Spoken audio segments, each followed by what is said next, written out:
Dios el nuestro, hermanos. Que el Señor abra nuestros ojos y podamos ver que estamos en un sagrado lío, todos los que estamos aquí. Somos como esos misiles árabes y judíos que son enviados a un blanco, y si no pegan el blanco explotan y se echan a perder. Eso somos nosotros, porque el Señor gastó algo de gran precio para redimirte a ti, y no podemos menospreciar su obra, hermanos. Este plan de redención en Cristo Jesús es más grande que nuestra propia existencia, que si vivimos 70, 80 años, se acabó nuestra existencia, pero esto tiene una proyección eterna. Estamos seguros. Esa palabra en Cristo, hermanos, que echemos mano de este recurso, estamos en Él, estamos conectados a una vena de agua viva. O sea, no somos un grupúsculo por ahí que tiene una esperanza en un Salvador. Hermanos, estamos en Cristo. Él nos escogió en Él desde antes de la fundación del mundo. Él nos vio, ya probó su amor en nosotros. Ahora queremos ver la primera parte. Esta es una doxología apostólica. Las doxologías es parte de un himno, de un canto solemne donde se tributa gloria al Padre, gloria al Hijo y gloria al Espíritu Santo. Ya vimos la primera estrofa donde el apóstol Pablo le da gloria al Padre. Bendito sea el Dios y Padre de nuestro Señor Jesucristo. Y él empieza a exaltar y da todas las bendiciones que él ha hecho a través de su Hijo Jesucristo. Pero fue el Padre el que decidió y el que sacrificó y el que envió a su Hijo por nosotros. Ahora en la segunda estrofa el apóstol pasa a honrar al Hijo. Por eso empieza diciendo: en quien tenemos redención por su sangre, hermanos. Tenemos redención. Está hablando de una posesión presente. La primera estrofa es: él mira a la eternidad pasada. Según fuimos escogidos en Él, allá en la eternidad pasada. Ahora Pablo dice: en quien ahora tenemos presente una posesión actual, la redención por su sangre, el perdón de pecados según las riquezas de su gracia. Por eso el apóstol Pablo podía decir: estamos completos, no necesitamos nada. Piense usted una lista de 3 deseos. ¿Qué quiere usted? Un aire acondicionado, el mejor. Sí, man. Quiero un carro, porque ya este viejito me está dejando tirado. Unos zapatos, porque ya están enseñando la lengua. ¿Qué deseas, hermano? El Señor dice que Él nos ha dado según las riquezas, hermanos, el don y la gracia más grande es el perdón de nuestros pecados. Cada uno de los que estamos aquí tenemos que estar seguros que fuimos perdonados. Su redención, hermanos, la redención es liberar a cambio de un rescate o contra el pago de un precio alto. Cristo pagó por su sangre el rescate. Esa palabra redención tiene que ver, hermanos, que toda la raza humana tiene un pleito, está peleado con Dios. Hay una enemistad perpetua entre Dios y el hombre. Fruto de la caída, el hombre ahora resiste. Hay un pleito, Dios está enojado. Dios le dio la espalda al hombre porque el hombre tomó la decisión de salir y andar en su propio camino. Esos somos todos los que estamos aquí, hermano. Había una guerra, un enojo, un conflicto, un dilema entre la santidad y la justicia de Dios, que solo puede responder ante el pecado con furiosa ira. Por eso dice Efesios 2:3: y éramos por naturaleza hijos de ira, eso somos. O sea, levantamos el furor de Dios, nuestros actos, nuestra condición. Estábamos entregados a esa forma de vida. Así nacemos, hermanos. Somos un problema, un dilema. Somos rebeldes por naturaleza, rebeldes, y como decían antes los jóvenes, rebeldes sin causa o con causa. Entonces Dios debe castigar al transgresor, al insolente opositor y al enemigo de Dios, porque el pecado está en cada rincón de nosotros, la necedad está aquí en nosotros. En Efesios 4, 17 al 18 refiere que el pecado es una perversidad de la mente, no solo una debilidad de la carne. Dice que andan en la vanidad de su mente, un entendimiento entenebrecido que como resultado pierde toda sensibilidad. Es el cuadro de Romanos 1. Dios los entregó a una mente réproba. O sea, por naturaleza no pensamos lo que Dios piensa. Por eso dice Isaías 55, sus pensamientos, sus caminos, que son más altos. O sea, nunca vamos a decir, cabal, pensé lo que Dios estaba pensando. No.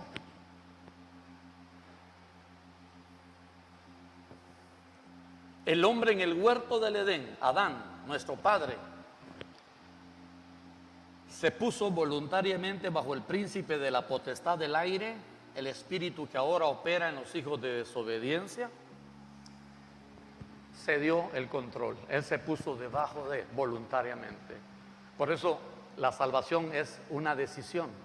El hombre tiene que responder y voluntariamente salir de ese dominio, de ese yugo de esclavitud y experimentar la redención, el ser liberto, el salir de ese estado de esclavitud, de corrupción natural que tenemos nosotros.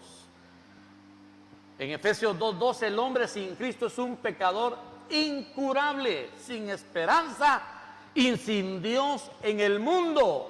Pero el verso 13 del capítulo 2 de Efesios dice: pero Dios, que es rico en misericordia por su gran amor con que nos amó, estando muertos en pecados, nos dio vida juntamente con Cristo. Entonces, hermanos, resolvamos el asunto. La redención, el ser librados, el pagar un rescate como el pueblo de Israel, estaban esclavizados, estaban atados, y Dios los redime, paga un precio alto, un juicio, los saca, los compra, los adopta, los toma para sí.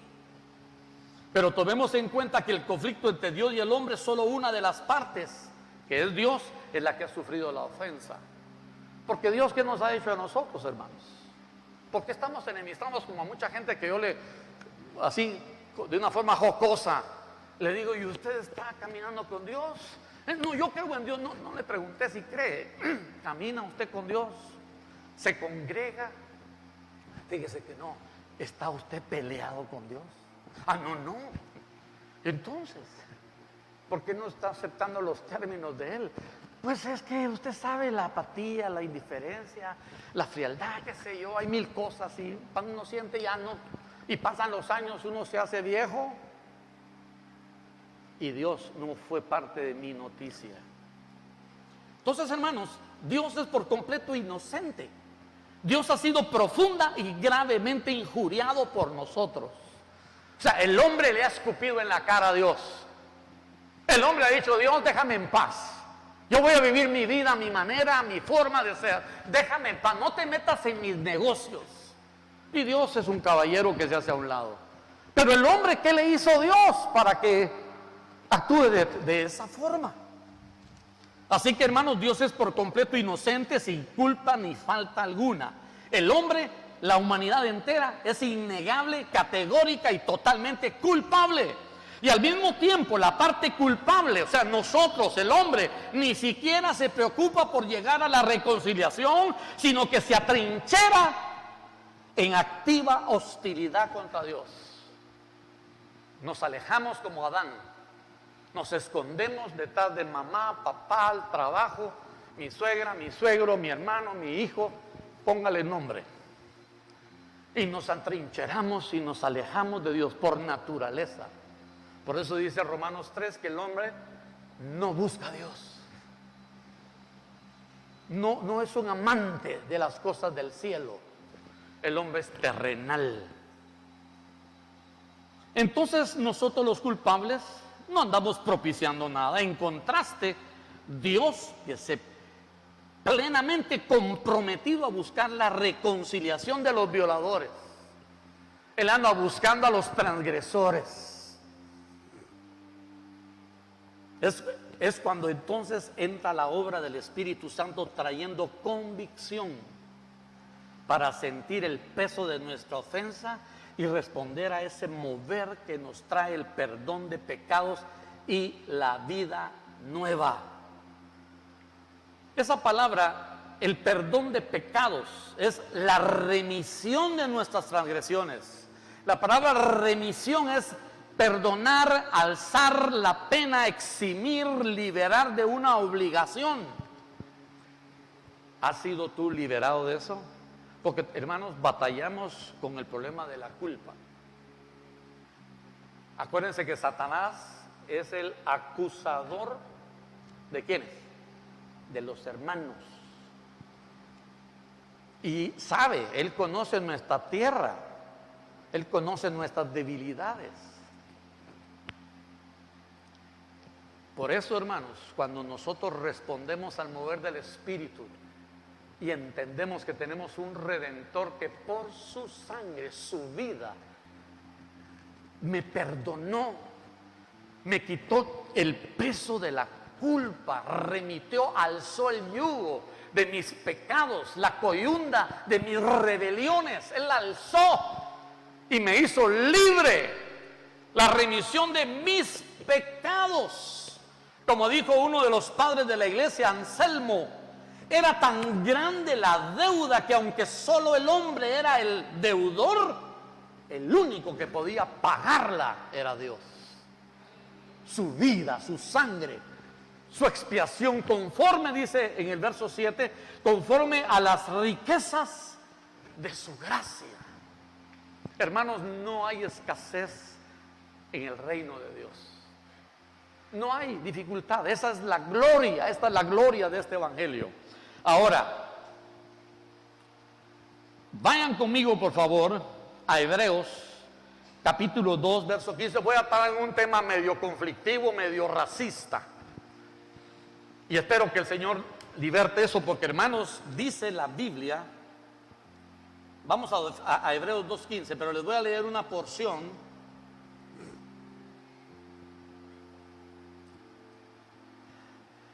Porque Cristo dice que Él enclavó en la cruz los cargos legales u ordenanzas contra aquellos por quienes Él murió. Eso es la expiación. Él cubrió, Él fue la propiciación, Él se puso en lugar mío, Él cargó en Él mi pecado, el tuyo. Eso es expiar, es cubrir, es tapar con la vida de Él, con su sangre. Él nos expió.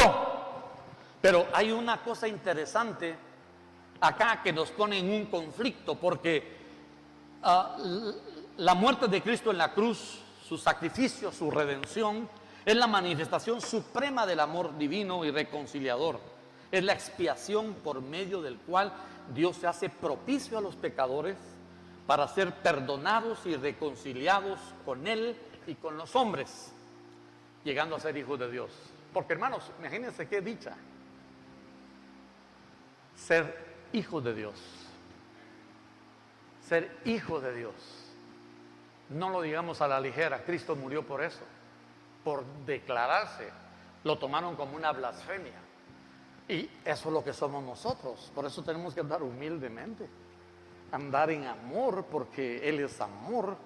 Andar en humildad, porque es un título demasiado alto. O sea, la salvación nos puso en una posición demasiado, y por eso muchas veces hay hasta jactancia y vanagloria en el pueblo. Somos el pueblo escogido y andamos así erguidos, arrogantes, cuando debemos de andar agradecidos, con júbilo, con gozo, pero con humildad, por el privilegio, pero en Hebreos, el Señor manda decir aquí que su redención, la redención primero vino a Israel, al judío, por medio del judío de los judíos.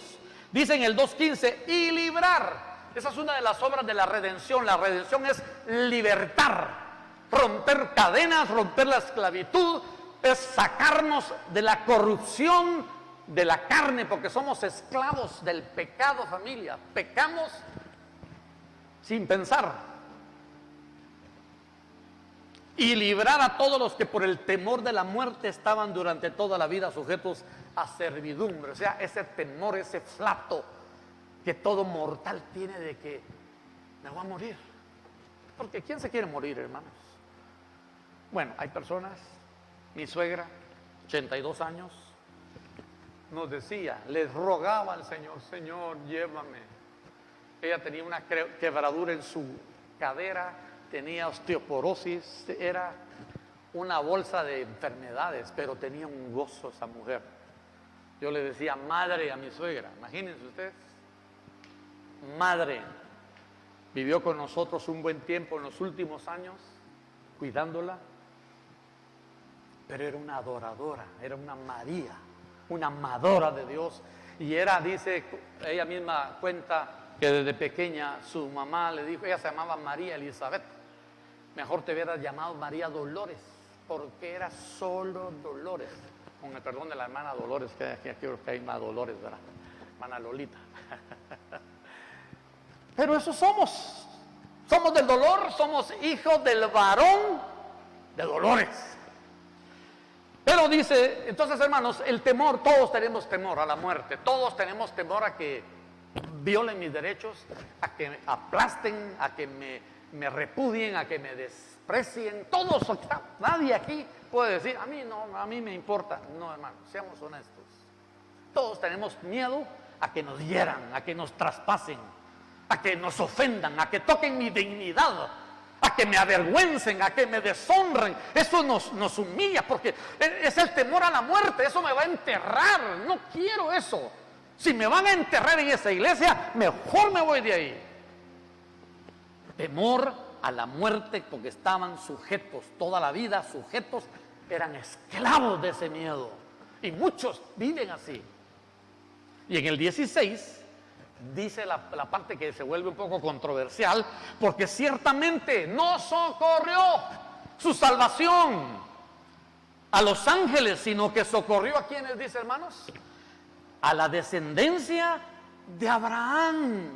Y al final termina diciendo en el 17, por lo cual debía ser en todo semejante a sus hermanos, para venir a ser misericordioso y fiel sumo sacerdote en lo que a Dios se refiere. ¿Para qué dice, hermanos?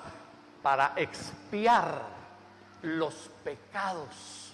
Entonces, amados, aquí vemos algo curioso, que Dios en su soberanía escogió a la descendencia de Abraham. Aquí ya nos metimos en problemas porque Dios no es copaneco, ni es hondureño, ni es chapín, ni es gringo, ni alemán,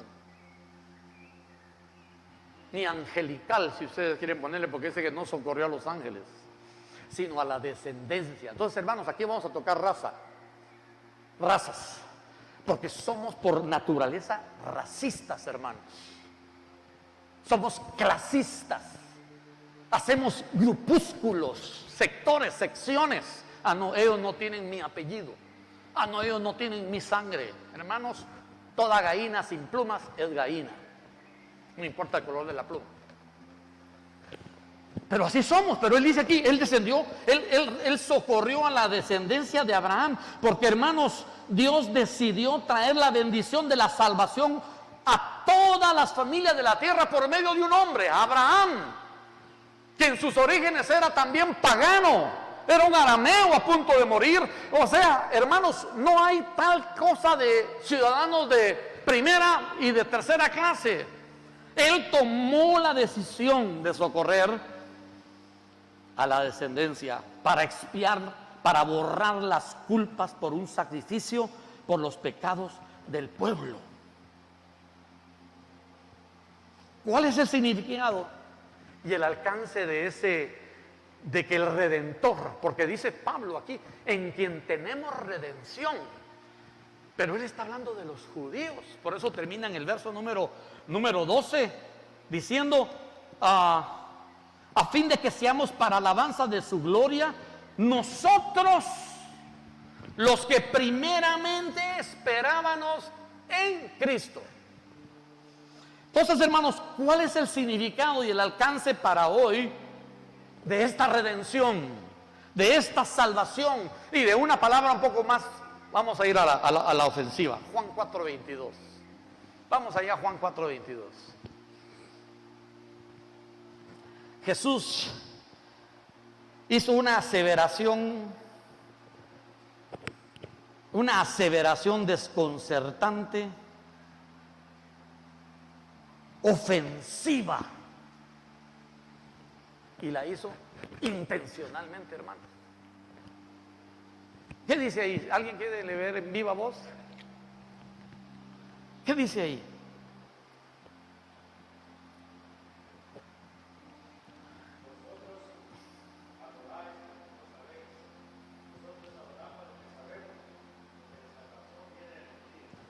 La salvación.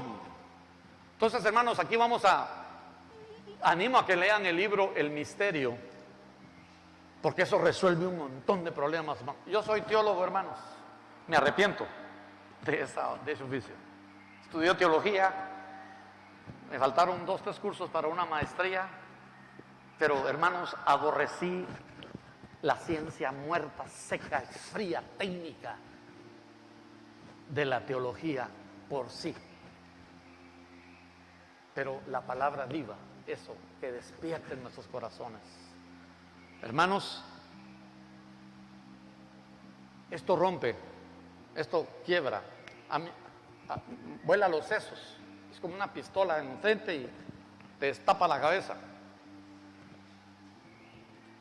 Cristo aquí hace una aseveración desconcertante, ofensiva al pensamiento samaritano oriental. O sea, él no tuvo respeto. Hizo algo confrontativo religiosamente. Le dijo, sus ancestros samaritanos ni siquiera saben lo que adoran, mucho menos tienen la verdad. Mujer, ¿entiendes eso?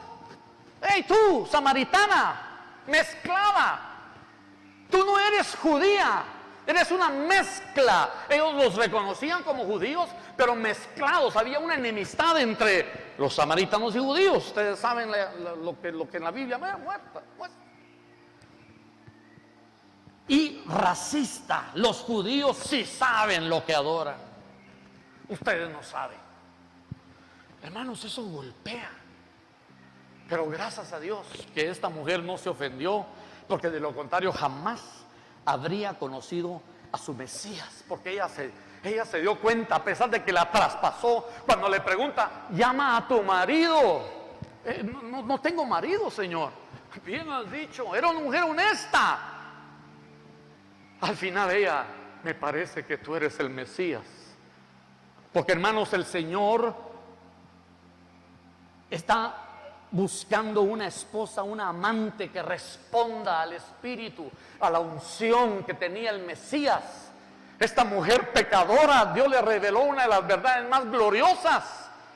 No se ofendió, hermanos, que no permitamos que nuestros prejuicios en cualquier área nos excluyan de la fuente, porque será vital en el final. Que no seamos ofensibles, que seamos irrompibles, inrayables, como aquellos vídeos de los celulares. Soporta las rayas de cualquier objeto punzo cortante.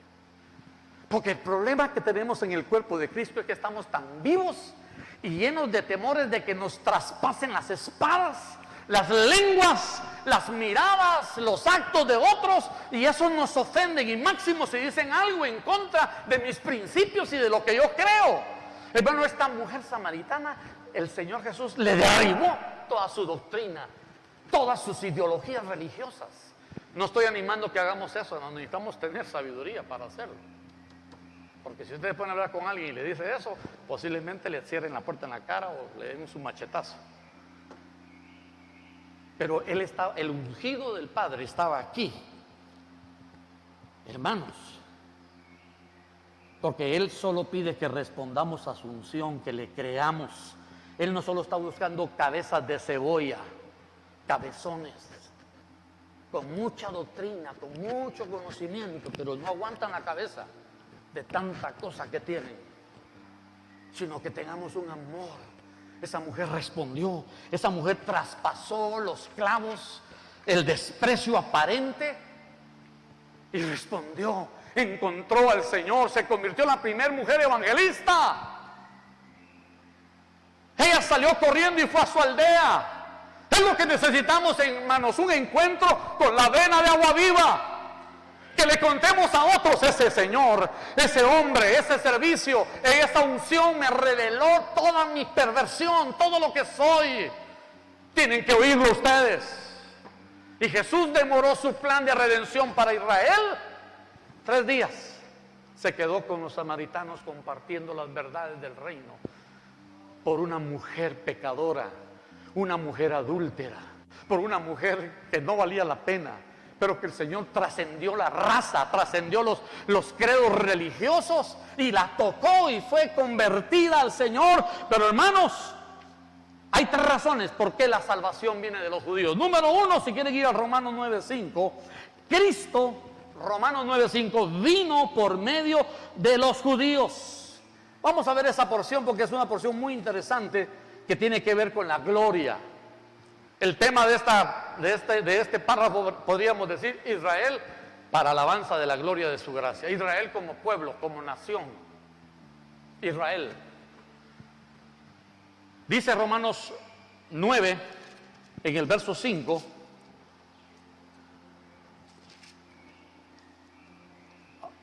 Empezando en el 4.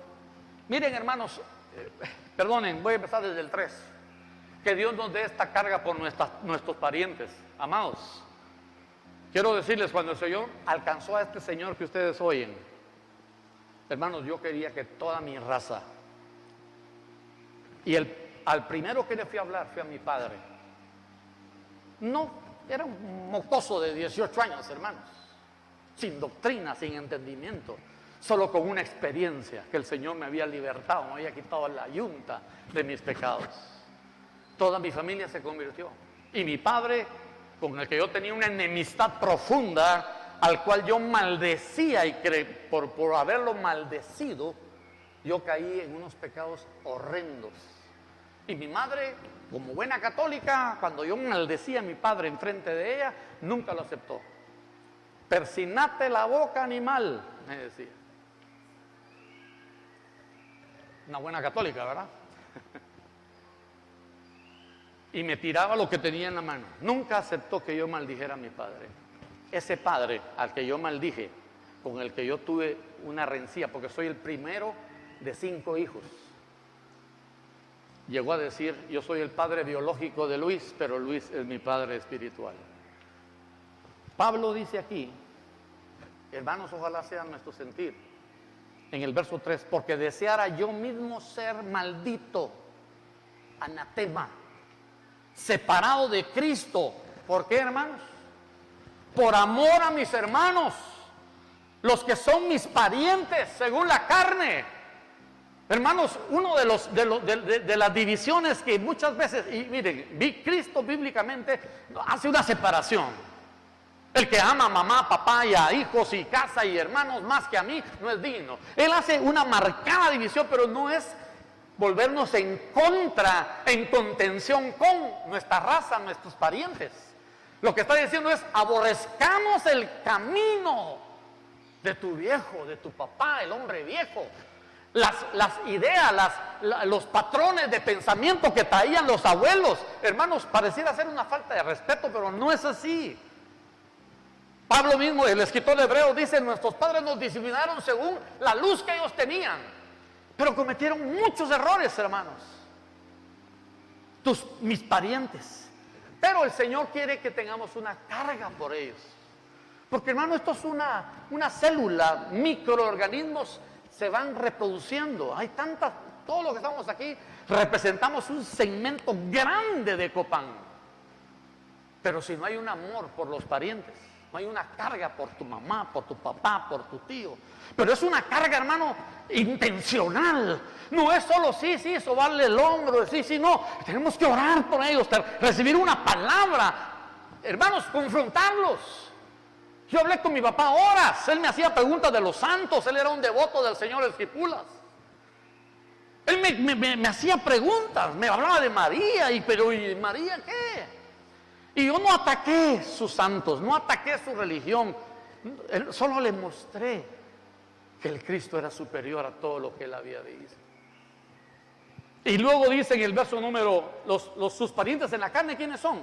Dice en el 4, que son israelitas, de los cuales son la adopción, la gloria, el pacto, la promulgación de la ley, el culto y las promesas, de quienes son los patriarcas, y de los cuales, que dice según la carne, ¿quién vino? Cristo, el cual es Dios sobre todas las cosas, bendito por los siglos. Amén. O sea, hermanos, la salvación viene de los judíos porque Jesús es el judío de los judíos. La salvación, Él nos salvó, el que nos salvó es un judío. O sea, ya ahí entramos en un conflicto transcultural. Y ese es el problema que han tenido en la filosofía de las religiones. Dicen que es que, miren, el evangelio es una religión, los protestantes es una religión anglo, viene de los grinchos. Los gringos son así, asá. Pero nosotros somos indios americanos. Somos de esta cultura maya y somos de este lugar. Hermanos, cuidado. Yo no estoy violentando la cultura, yo vengo de una nación donde se está exaltando la raza nativa. Pero cualquier hijo de Dios genuino sabe, hermanos, que no hay respuesta ni salvación en nuestras razas y en nuestras culturas. Estuvimos ayer y vinieron unos amigos, los llevaron, yo no conocía las ruinas de Copán. Y pues no vamos a competir cuál es mejor, las ruinas de aquí o las de Tikal. Cada una tiene su toque, su poco, pero todas son animistas, espíritus, Xibalbá, lo eterno, el inframundo, el Kukulcán. Ahí oímos a Jacques Pumó. Pensé que eran solo pupusas, pero que sí, también es el primer príncipe hasta el de los 18 conejos. Entonces, es una gran riqueza cultural, pero es animista, son espíritus. Pero todos son réplicas de los sacrificios de la Biblia, hermanos. Entonces tenemos que entender que Dios está haciendo un rompimiento de nuestra propia raza y nos está adoptando a una nueva, a un nuevo hombre, a una nueva nación, a una nueva iglesia, a un nuevo cuerpo, a una nueva familia. Dejamos de ser copanecos, así de sencillo, hermanos. Ay, no, hermano, pero aquí crecí, aquí dejé el ombligo. ¿Cómo está usted queriendo remover mis raíces? Perdón, pero es lo que la Biblia dice. Y todo el mensaje del evangelio de la salvación y su doctrina, esa es la tercera razón. La primera razón por qué la salvación viene de los judíos es porque Cristo vino por medio de los judíos. La segunda es, Cristo es el judío de los judíos. Y la salvación provino de Él, nos salvó un judío. Y tres, todo el mensaje del evangelio de la salvación y su doctrina fue encomendado a 11 judíos ordinarios de carne y de hueso. Si usted lee Marcos 16, ellos están timoratos, tienen miedo. No, les han dicho que Jesús ya resucitó. Las mujeres, que fueron las más sensibles, Dios bendiga a las mujeres, las que fueron a la tumba velando, esperando el cuerpo, el Señor se les aparece, vayan con los otros y díganle que yo llegaré. No creyeron, incrédulos. Y Cristo aparece en la escena ahí traspasando las paredes y les dice: ustedes duros de corazón, necios, ¿cómo no creen lo que yo les dije? Les anuncié que iba a morir, que iba a expiar los pecados del mundo. Y luego, ¿sabe qué hace? Pero está bien, dejémoslo ahí. Ir por todo el mundo y predicad el evangelio a toda criatura, a toda nación, bautizándolos en el nombre del Padre, del Hijo y del Espíritu Santo. Hermanos, comisionó a 5 judíos débiles, frágiles, pecadores con debilidades como nosotros, les encomendó la salvación. Luego a los 120 que esperaban la promesa del Padre, el Espíritu Santo, y la salvación de todo el mundo dependía de ellos. Y quiero terminar, vamos a Colosenses 1:27, por favor. Porque aquí vamos a entrar a un tema que, hermano, no se puede cubrir en una reflexión como hoy. Pero en Colosenses es la carta gemela con Efesios. Hay muchas similitudes. Dice en Colosenses 1, un texto famoso que hemos oído.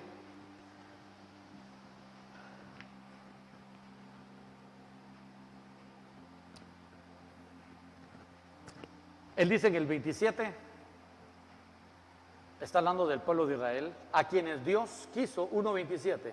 Es el texto lema, es uno de los textos que usa Ministerio Cebrón.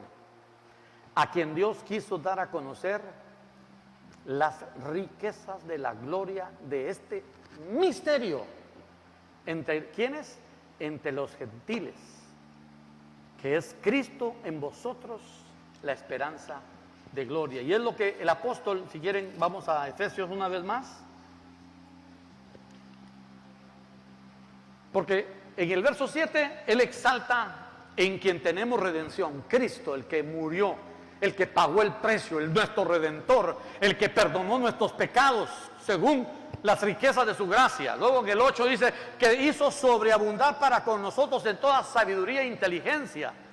¿Qué es lo que hizo sobreabundar? ¿Qué fue lo que hizo eso? La gracia, las riquezas. ¿Para qué? En el verso 9 dice, dándonos a conocer el misterio de su voluntad, según su beneplácito, el cual se había propuesto en sí mismo, de reunir todas las cosas en Cristo en la dispensación del cumplimiento de los tiempos, así las que están en los cielos como las que están en la tierra. Yo vi ahí en la videoteca que me dejó el pastor Robert que ustedes ya recibieron el plan de Dios. ¿Sí, verdad? Ya se pueden graduar del plan de Dios, ¿verdad? Hermanos, yo sé que necesitamos repaso. Esto del misterio nos va a hacer entender los salmos. Porque usted en los salmos oye naciones, los pueblos te servirán, las naciones, Etiopía correrá a ti, que estos vendrán a ti, que el asirio será acá. Oímos naciones, pueblos, gentes. Y dices, pero ¿cómo encajamos nosotros en esta ecuación? El misterio, el rompimiento medular de que el Señor ahora, nosotros los gentiles, todas las razas, ahí entran todos los parientes que están ahí en Copán Ruinas, hermanos. Todas las razas, porque dice la Biblia que de una sola sangre, hermano, esto es un golpe para la ciencia, de una sola sangre, y está probado científicamente que la raza humana viene de una sola sangre, no hay sangre azul ni sangre verde, de una sola sangre. Y el Señor dice que ese misterio, dice en el capítulo 3, en el verso número 3 de Efesios, verso 5, misterio que en otras generaciones no se dio a conocer a los hijos de los hombres, como ahora es revelado a sus santos apóstoles y profetas por el Espíritu. ¿Qué? Que los gentiles, ahí entran todas las razas, póngale usted la suya. Si usted tiene una raza especial, ponga ahí su raza. Porque gentiles es las naciones. Los gentiles, dice en el 6, que los gentiles son coherederos. ¿Y qué dice, hermanos? Y miembros ¿de quién? Del mismo cuerpo y copartícipes de la promesa en Cristo Jesús por medio del Evangelio. Ese es el sagrado lío que los metieron, hermanos. Nos están asimilando. Los catrachos tienen que dejar de ser catrachos, los chapines dejar de ser chapines, porque el gran conflicto que tenemos en el cuerpo de Cristo es que no hemos querido perder nuestra identidad. Entonces peleamos derechos. Me hirió, me tocó, es que me dijo, es que tocó mi genealogía. Yo me quería quitar el primer apellido en el pleito que tuve con mi padre. No quería ser Rodenas. Yo le decía a mi mamá, cuando llegue a 18 me voy a quitar ese apellido, lo aborrezco y me voy a poner Luis Gordillo. Y mis nietos cuando oyen Gordillo dicen que eso es por gordito, papi. O sea, no, mi hijito, es Gordillo con doble L. Pero analizando las dos sangres, no hay esperanza ninguna, hermano. Nuestra única esperanza es ser asimilados. Por eso Efesios habla de un nuevo hombre, un nuevo edificio, una nueva iglesia, una nueva raza, una nueva república, hermanos. Es lo que el Señor va a hacer si no vencemos esos clasicismos.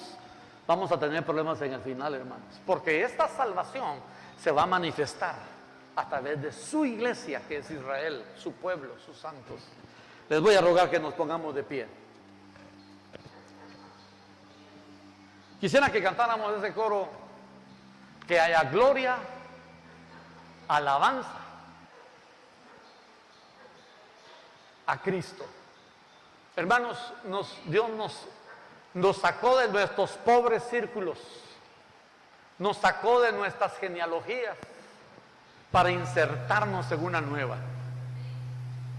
Pero ojo, no lo podemos dar por sentado, porque así como Él puede insertar personas no deseables, Él puede sacar personas no deseables. Ya lo ha hecho. Sacó a Esaú, sacó a Ismael y otros que eran parte de, no calificaron, como vimos el jueves en la clase de los reyes. Un benjaminita, acaudalado, alto, guapo, tenía 4 cosas, no me acuerdo cuál era la otra. Joven, la gloria de su juventud, muchas gracias. Perdió su llamamiento, fue destronado y nunca más lo honraron. Pero imagínense cómo da vuelta el mundo. Viene el Señor y salva a un chaparrito, porque dice que Pablo era chaparrito y era feíto, dice, bajito. Por eso Pablo quiere decir pequeño, era el menor, humilde, era brillante, inteligente, pero rindió todo al Señor. Hermanos, cantemos al Señor. Hermano, ora esta mañana que en tu corazón no haya prejuicios, que en tu corazón no seas ofendible, porque muchas veces el Señor va a traspasarnos, nos va a traspasar, va a tocar las fibras, como le dijo Jesús, como le dijo el ángel a María, que no fue el ángel, fue Zacarías. Una espada atravesará tu corazón, una espada. Nos van a atravesar, hermanos, nos van a atravesar. Padre, seamos fieles atravesando a los hijos. Metamos la espada en las entrañas, demos vuelta, saquémoslo inmundo, saquémoslo, extirpémoslo. Porque tarde o temprano va a salir y alguien más los va a atravesar. Y por eso son los conflictos. Es que me dijo, me ofendió. Es que me dijo tal cosa, es que es desconsiderado. Hermanos, que no haya en nosotros, como dijo Jesús, bienaventurado el que en mí no haya tropiezo. Que haya gloria, honra y alabanza, gloria y honra a Cristo, gloria, honra, gloria y honra, que haya gloria, honra y alabanza, gloria y honra, Cristo, gloria, honra, gloria y honra, gloria, honra, gloria y honra, gloria y honra, gloria y honra. Señor, tú eres la gloria y la honra y la alabanza en nuestras vidas. No somos nosotros, no son nuestras heridas, no son nuestras ofensas. No, Señor, eres tú el único que recibe la honra, la gloria y la alabanza. Eres tú por tu obra magnífica en la cruz. Gracias por tu redención, porque la salvación viene de los judíos, de tu pueblo. Y tú tienes un plan glorioso para Israel, Señor. Oh, gracias, Señor. Quita los prejuicios, quita los clasicismos, quita el racismo de nuestros corazones. Señor, que se rompan las paredes, las barreras, Señor, generacionales, las barreras de apellidos, de nombres. Señor, rompe, que seamos un solo hombre. Lo único que vale aquí es el nuevo hombre, Cristo, Jesús, el Cordero de Dios, el redimido, el Redentor. Gracias, Señor, te bendecimos, porque eres bueno y para siempre es tu misericordia. Señor, si hay rencores, si hay amarguras, si hay personas heridas, golpeadas, véndalas con el aceite de Galaad, Señor. Sana las heridas de los que están ofendidos, de aquellos ofensores, que el espíritu de arrepentimiento caiga, para que no seamos ofensores, sino que, Señor, tengamos un espíritu conciliatorio. Límpianos, Dios. Rompe nuestros patrones, Señor, de nuestra propia nación, y haznos de la tuya. Señor, asimílanos. Estamos cansados de nuestras generaciones, Señor, que solo nos han traído pecado tras pecado. Queremos al nuevo hombre, Cristo, en nosotros. Hazlo por tu gracia, Señor. Hazlo por tu gracia. Gracias. Que haya gloria, honra y alabanza. Gloria y honra, Cristo. Gloria